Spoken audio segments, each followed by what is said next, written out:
Bismillahirrahmanirrahim. Assalamualaikum warahmatullahi wabarakatuh. Waalaikumsalam warahmatullahi wabarakatuh. Alhamdulillah. Alhamdulillahilladzi arsala rasulahu bil huda wa dinil haq liyudhhirahu 'ala ad-dini kullihi arsalahu basyiran wa nadhiran wa da'iyan ila Allahi bi'iznihi wa sirajan muniran. Asyhadu an la ilaha illallah wahdahu la syarika lah wa asyhadu anna Muhammadan 'abduhu wa rasuluh. Allahumma shalli ala khatibil anbiya'i wal mursalin wa ala alihi wa sahbihi ajma'in. Puji syukur, marilah kita panjatkan kehadirat Ilahi Rabbi, bahwa karena kudrat dan iradatnya lah pada kesempatan ini kita dapat bertemu dalam keadaan sehat walafiat, tak kurang suatu apapun. Allah yang maha melihat setiap jiwa, maha melihat apa yang dilakukan oleh setiap hamba, maha pemberi anugerah dengan diterimanya ibadah walaupun sekecil zarah, dan Allah maha pemaaf dari segala dosa yang dilakukan hamba walaupun sebesar samudra. Kesejahteraan dan keselamatan semoga selalu tersampaikan kepada junjungan yang tinggi derajatnya di langit kenabian, dengan sebab ada nurnya lah maka terciptanya alam. Beliaulah yang menunjuki umat dari lembah kesesatan kepada jalan ma'rifat Tuhan. Man huwa? Siapakah beliau? Beliau adalah manusia yang paling sempurna, yaitu Rasulullah Muhammad sallallahu alaihi wasallam. Kesejahteraan dan keselamatan lagi semoga tercurahkan kepada keluarga dan sahabat Rasulullah yang selalu membantu Rasul dalam memperjuangkan agama Allah. Kesejahteraan dan keselamatan semoga selalu terlimpahkan kepada alim ulama sebagai warisatul anbiya di atas muka bumi Allah ini.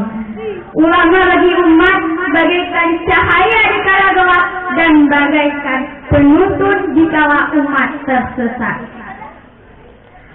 Kata-kata ketua umum saya yang mulia kepada Abang selaku pimpinan Pondok Pesantren Nurul, yang saya hormati kepada ustaz dan ustazah yang telah mendidik kami tanpa mengenal kata lelah, yang saya hormati kepada dewan juri yang telah menilai kami dari awal hingga akhir, dan yang saya hormati teman-teman dan para hadirin yang telah hadir pada malam yang berbahagia ini. Terima kasih kepada Guru Protokol yang telah mengambil nomor undian saya. Saya berdiri di sini bukan untuk memamerkan baju saya yang sederhana ini, namun hanya ada satu tujuan, yaitu untuk menyampaikan satu tema pidato yang berjudul Generasi Muda adalah Pemimpin Agama dan Bangsa di Masa yang akan datang. Kaum muslimin rahimakumullah, terpampang di hadapan kita antara harapan dan tantangan. Harapannya kita telah menyaksikan kemajuan pembangunan Islam yang sedang berjalan, di mana masjid-masjid semakin makmur dan lembaga dakwah pun semakin menjamur. Namun tantangan yang kita hadapi sekarang ini adalah masuknya budaya-budaya barat ke dalam kehidupan Islam, baik melalui televisi, komputer, internet, dan media massa lainnya, yang nyatanya hal tersebut lebih membawa dampak negatif, khususnya bagi kaum remaja. Bisa kita lihat di antara generasi muda kita, tidak terkecuali anak sekolah, mereka banyak yang terjerumus ke dalam lingkungan mabuk-mabukan, judi, tawuran, dan narkoba. Bahkan jauh dari perbuatan akhlak mulia yang akibatnya hari demi hari bangsa ini semakin dekat dengan kehancuran. Di zaman sekarang ini alias zaman era globalisasi, kita telah dipermudah oleh sarana informasi, komunikasi, dan teknologi. Itu memang salah satu kemajuan dalam ilmu teknologi. Akan tetapi, akhir-akhir ini di hadapan kita sering dipajangkan berbagai berita tentang dekadensi moral, penurunan akhlak di kalangan generasi muda dan para pemimpin bangsa. Kebijakan moral yang ditayangkan menjadi hidangan setiap hari. Para pejabat korupsi, perselingkuhan dengan dalih dikasiri, premanisme merajalela, dan penyalahgunaan narkoba. Na'udzubillah, summa na'udzubillah.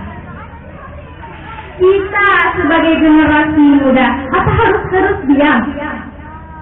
Allah berfirman dalam Quran surat An-Nisa ayat 9 yang berbunyi, A'udzu billahi minasy syaithanir rajim.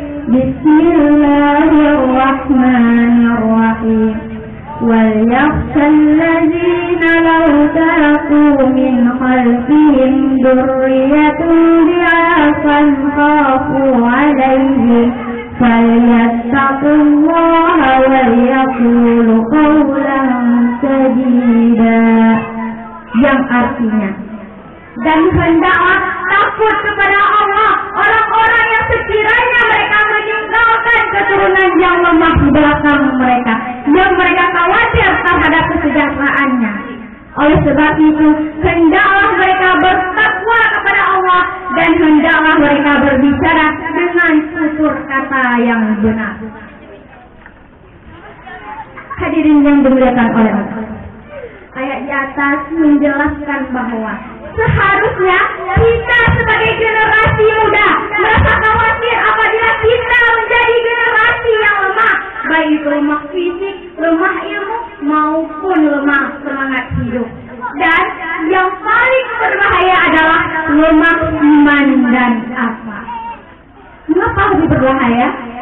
Karena jika itu terjadi, maka bukannya menjadi pelopor pembangunan iman kita, namun akan menjadi virus penghambat dan penghancur iman yang selama ini kita bangun.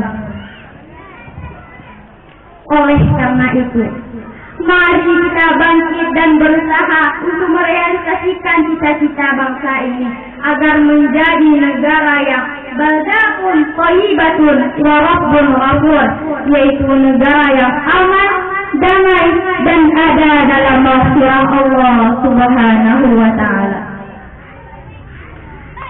Namun, melihat kondisi remaja sekarang, harapan itu menjadi sirna.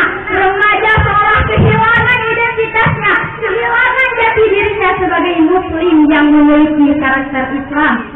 Remaja menjadi sosok yang keras mental, kering jiwanya, gemuk dalam mencari solusi, dan seringkali jalan pintas yang dicari.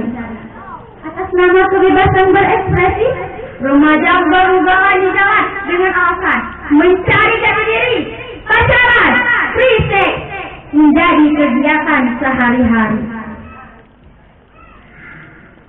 Hadirin yang dimuliakan oleh Allah, kita sebagai generasi muda harus menjadi generasi yang bisa memajukan bangsa. Kita harus menyadari bahwa pembangunan dan kebangkitan Islam ini tergantung kepada kita sebagai generasi muda. Karena apa? Karena Rasulullah SAW bersabda, Inna fi yadi syubani amral ummati wa fi iqdamihim hayatana. Sesungguhnya di langkah pemuda urusan umat dan di tangan pemuda hidupnya umat. Maka dalam hadis tersebut dijelaskan bahwa maju dan mundurnya suatu negara tergantung kepada kita sebagai generasi muda. Maka oleh sebab itu, Kita sebagai generasi muda jangan tertipu daya dengan pengaruh-pengaruh buruk dari era globalisasi yang sangat amat canggih ini. Hadirin yang dimuliakan oleh Allah, dalam mencari sosok pemuda yang sejati di tengah-tengah hiruk pikuk kemaksiatan di dalam negara ini, Allah mengajarkan kepada kita dan memerintahkan kepada kita sebagaimana firman-Nya dalam Quran surat Ar-Rum ayat 60 yang berbunyi, "Fasbir inna wa'dallahi haqqun wa la yastakhifnaka alladziina la yuqinun." Yang artinya, maka bersabarlah kamu, sesungguhnya janji Allah itu benar. Dan sekali-kali jangan sampai orang-orang yang tidak meyakini ayat Allah itu menggolihkan kamu. Ayat di atas menjelaskan bahwa kita dituntut untuk harus selalu bersabar di dalamnya, apalagi jika dikaitkan dengan teknologi yang makin canggih sekarang ini. Sebuah contoh adalah sekarang remaja dan pemuda serang digilakan oleh westernisasi, yakni kebarat-baratan. Sebuah contoh, 14 Februari kemarin orang barat merayakan Valentine, kita ikut merayakan Valentine di bawah sinar remang-remang, di saat hujan rintik-rintik, angin menghembus sepoi-sepoi basah, duduk berdua. Masya Allah. Hadirin dengan saat kita, dari mulai yang telah saya sampaikan tadi, terdapat satu kata kunci, yaitu jangan tergoda. Maksudnya adalah jangan tergoda dengan pengaruh-pengaruh buruk dari era globalisasi yang sangat amat canggih ini. Kita sebagai generasi muda harus bisa mewujudkan cita-cita harapan bangsa. Karena apa? Karena pemuda hari ini adalah pemimpin di masa yang akan datang. Hadirin, mungkin kiranya pidato saya dicukupkan sampai di sini. Mohon maaf atas segala kesalahan dan kekurangan. Thanks for opportunity. Sampai jumpa di lain waktu. Akhirul kalam. Wassalamualaikum warahmatullahi wabarakatuh. Waalaikumsalam warahmatullahi wabarakatuh.